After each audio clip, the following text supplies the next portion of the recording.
I am everyone, and no one. Call me Darkman. So, Darkman was a film by Sam Raimi in the 1990s. Raimi created his own superhero character after failing to obtain the rights to either The Shadow or Batman. It spawned two sequels that were okay, but they only made it to DVD. Or, I guess I should say VHS. And it was Liam Neeson's first major role. Alright, so in part 1, Dr. Peyton Westlake is a scientist who developed this synthetic skin for burn victims. The only problem is that it's extremely photosensitive and it dissolves after 99 minutes.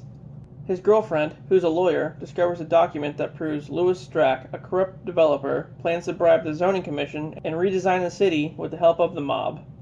So naturally, the mob finds out and goes to Westlake's lab thinking he's hiding the document. No, it's my fucking girlfriend. So they kill his partner, and they trash the shit out of the place, but not before fucking him up pretty badly.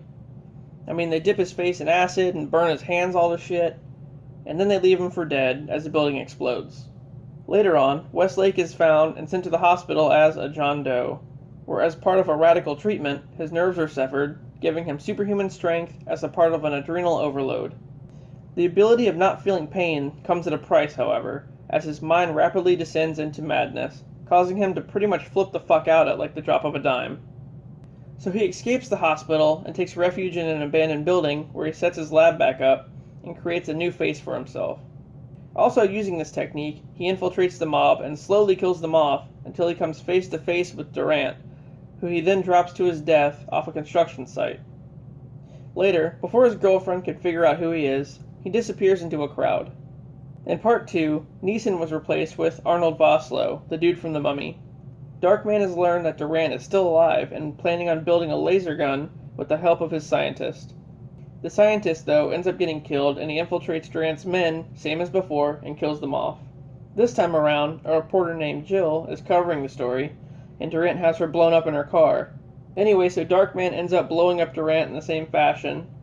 So part 3, Darkman meets Dr. Thorne, who was one of the scientists that helped him as a John Doe.